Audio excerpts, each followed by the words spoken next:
Salut! J'espère que vous avez passé une bonne semaine. On se retrouve pour une nouvelle vidéo sur l'actu des parcs. Alors cette fois-ci, on va prendre des destinations un tout petit peu plus exotiques. On va aller en Asie, plus précisément du côté du Japon. On sera aussi en Allemagne, mais on va rester aussi quand même en France. Alors c'est bon, vous êtes prêts? Je vous laisse vérifier votre lap-bar, vous êtes en sécurité. C'est parti, on y va.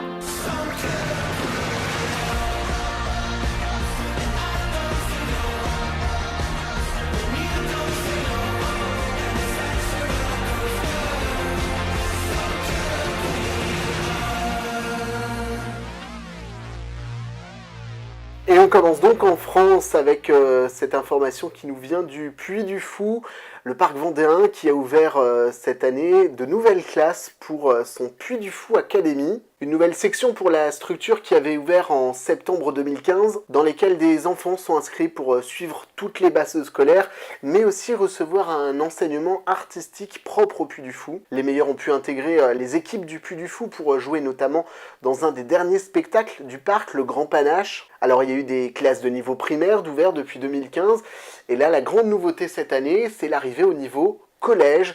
2 classes de collège de 20 élèves qui ont ouvert à la fin du mois d'août, là il y a quelques jours à peine. Et au total, sur l'ensemble des classes, ce sont 45 nouveaux élèves qui ont intégré les différentes classes du Puy du Fou sur 250 personnes qui avaient déposé un dossier. Au total, donc, ils sont 160 élèves qui vont de la petite maternelle jusqu'à la 6e. Et en tout cas, on leur souhaite une très belle rentrée et une très belle année scolaire, en leur souhaitant de réussir leur parcours pour intégrer, on l'espère, les futurs spectacles du parc.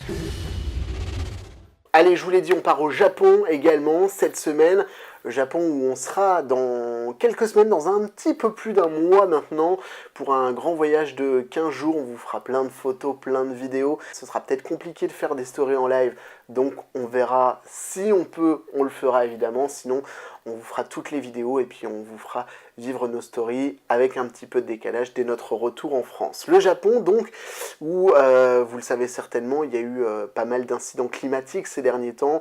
Il y a eu un séisme, également un typhon qui a touché la ville d'Osaka, et c'est sur cet incident qu'on va revenir, car on a pu trouver sur le net des images de la grande roue d'Osaka qui était un petit peu particulière. Vous pouvez voir, il y a quand même d'énormes rotations des différentes nacelles de la grande roue.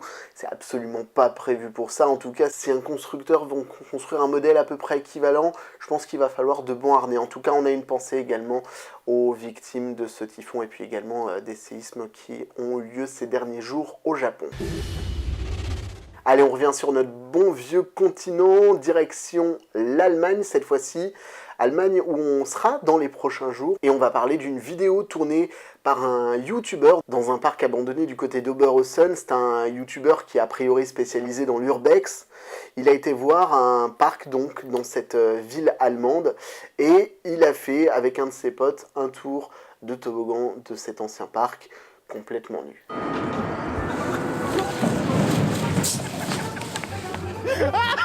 À ne pas reproduire évidemment, c'est extrêmement dangereux, aussi bien le côté du toboggan que de faire de l'urbex. Il faut savoir que c'est extrêmement réglementé, que la plupart des sites qui sont abandonnés appartiennent quand même à des gens, donc ce sont des propriétés privées, vous n'avez pas le droit de rentrer comme ça n'importe où.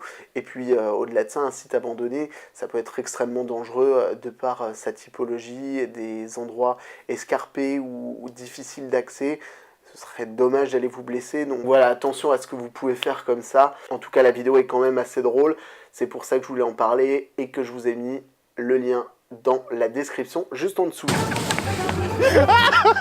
Dernière info, toujours en Allemagne, même si on revient quand même un petit peu plus proche de la frontière, avec un grand moment pour les fans d'Europa Park cette semaine, c'est l'inauguration de Cancan Coaster, le retour d'Eurosat dans sa boule mythique pour une nouvelle expérience, une nouvelle thématisation et également une expérience également en réalité virtuelle. C'est la nouveauté, il y a une deuxième entrée qui mène sur une deuxième gare où vous allez avoir tout un parcours dès l'entrée dans la file d'attente et jusqu'au moment d'embarquer, le parcours et jusqu'à la sortie avec un casque de réalité virtuelle. On va aller tester tout ça lors de notre prochain trip à Europa Park. Il se trouve que c'est la semaine prochaine, donc vous en saurez très vite plus sur nos réseaux sociaux. D'ailleurs, si vous voulez nous suivre, un compte à retenir, @parcalex. C'est valable aussi bien pour Instagram que pour Twitter. Et puis pour les gens qui sont sur Facebook, la page Alex Citation des Parcs. Alex le prénom, citation comme une citation des parcs. Un petit jeu de mots, ouais, faut pas le dire. Europa Park qui ne sera pas notre seule destination en Allemagne dans les prochains jours. On va faire tout un périple que vous allez pouvoir voir en story jour après jour à partir de dimanche. Schwaben Park avec sa poule Wheel de Hill 2, le nouveau coaster. On espère qu'il sera ouvert, il doit ouvrir en septembre mais on n'a pas plus d'infos pour le moment. On prie pour qu'il soit ouvert dimanche quand on sera là-bas. En tout cas, ce sera assez marrant à voir et de découvrir ce parc qu'on ne connaît pas du tout. On ira également du côté de Skyline Park, de Legoland.